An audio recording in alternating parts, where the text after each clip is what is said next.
What is happening, people? Welcome back to another video. It's been quite a while since I have done a sit down video, but I wanted to sort of come in here and do one because a lot has happened since I last spoke, and that was when Josh Kelly beat Bakram Murtazaliev, and Shakur Stevenson obviously had that amazing win over Teofimo Lopez at Madison Square Garden. But since then, a lot has happened.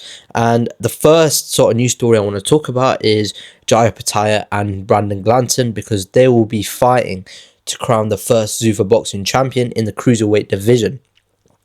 Now, Opetaia is quite an intriguing character because obviously he was promoted by Matchroom Boxing in conjunction with Tasman Fighters. And, they sort of did their little bits together. Matchroom were co-promoting with Tasman Fighters out in Australia, where Mr. Opetaia is from.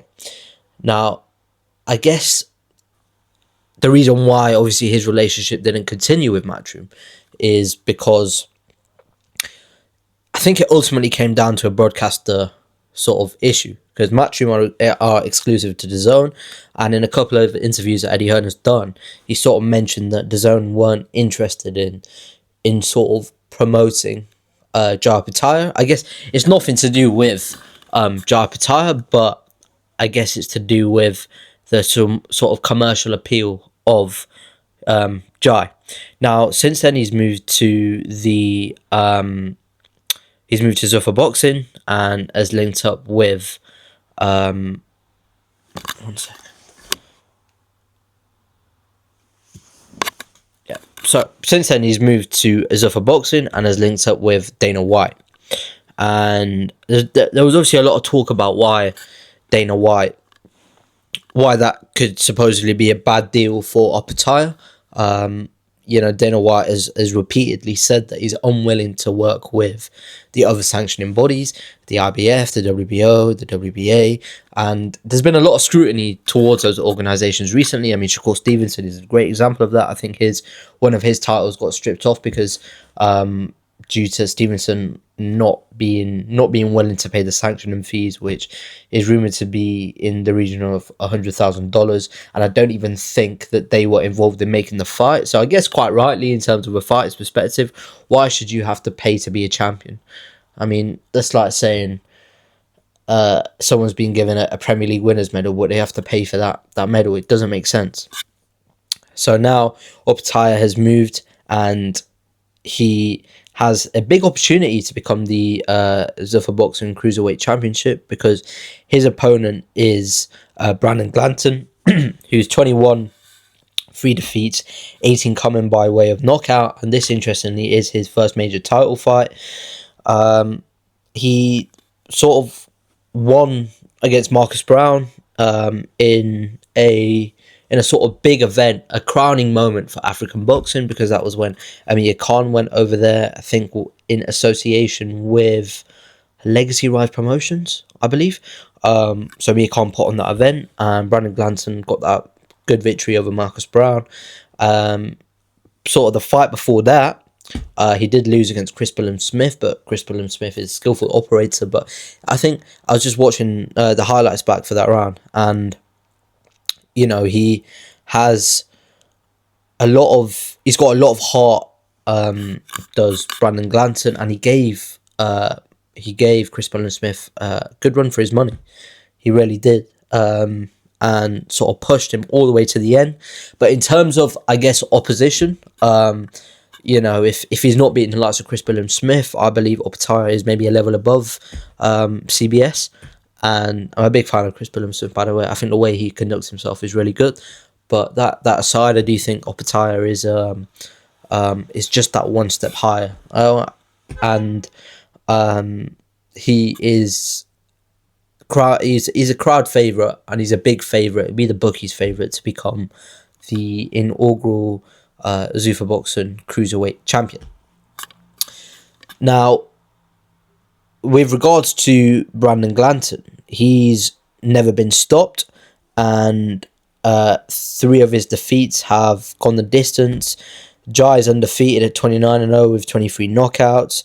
Brandon's never been stopped and has like an 80% knockout rate. Jai has an 80%.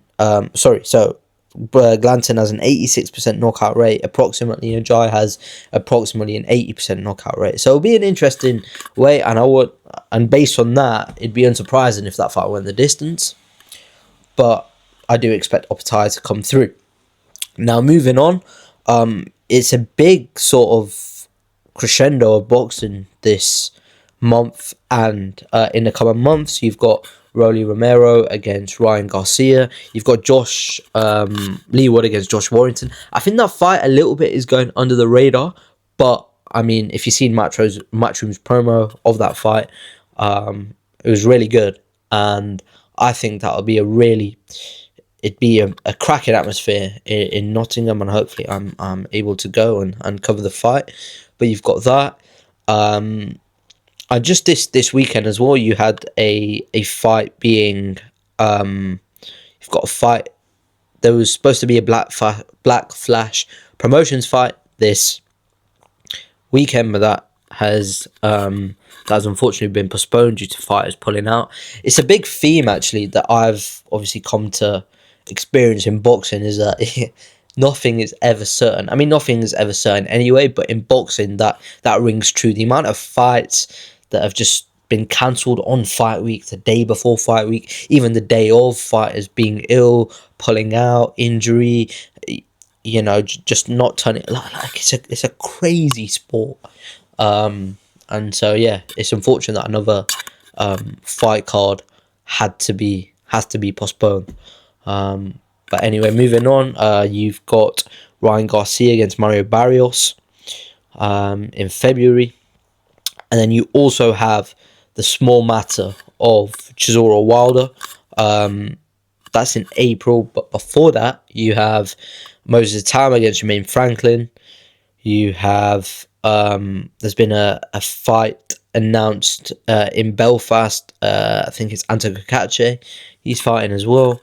And then it's just been announced. Oh well, Mike Coppinger from the Ring Magazine has just announced that Fabio Wardley is in talks to fight Daniel Dubois. Now Daniel Dubois' management agency ICS has come out and said that expect there to be an announcement imminent, and it's not been official yet, but as mentioned, Mike Coppinger of the Ring has come out and said that they are in talks to fight Fabio Wardley. I think that fight is scheduled to take place on, let's have a look,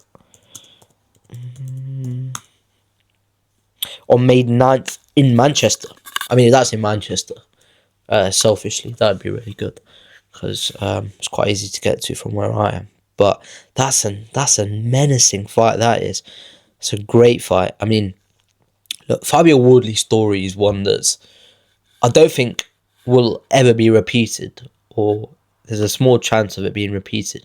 I mean, the guy never boxed 10 years ago, and, he went on that run. And every single fight, I guess, he's had since Fraser Clark has been, I don't think he can go to the next level. I mean, obviously they had that barnstormer of a fight the first time round, which was a draw, and then he dispatched Fraser Clark in the second fight, and then you had the small matter of Justice Honey, managed to overcome that, and then Joseph Parker, and now Daniel Dubois.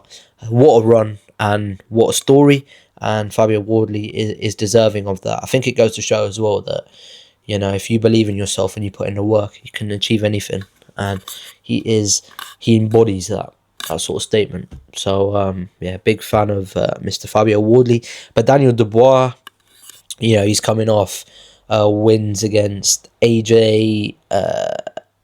Who was it? AJ. He's meant to fight Joseph Parker. That didn't happen. Filip Hrgović. And then obviously lost to Usyk in his past fight. But they both carry a lot of power, and don't be surprised if this doesn't go the distance, because this is one of those fights that is an absolute barnstormer. It really is. It could go either way. And Daniel Dubois sort of like, if Fabio Wardley can pounce on Daniel Dubois in the opening rounds and really sort of stick it on him, I think Daniel Dubois has shown previously that he could crumble under that pressure. If things aren't going his way, tends to look towards his father. But you know, if Dubois can sort of overcome that and sort of gain confidence, obviously he did that massive U-turn, then he was partnering with Tony Sims, and then went on to, and then decided to do a U-turn and go back to Don Charles.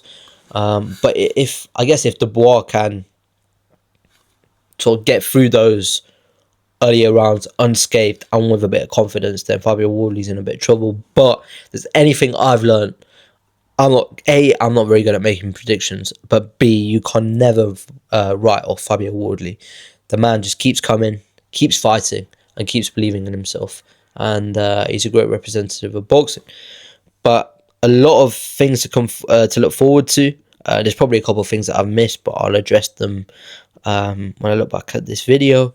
But yeah, thank you guys so much for watching, and take care.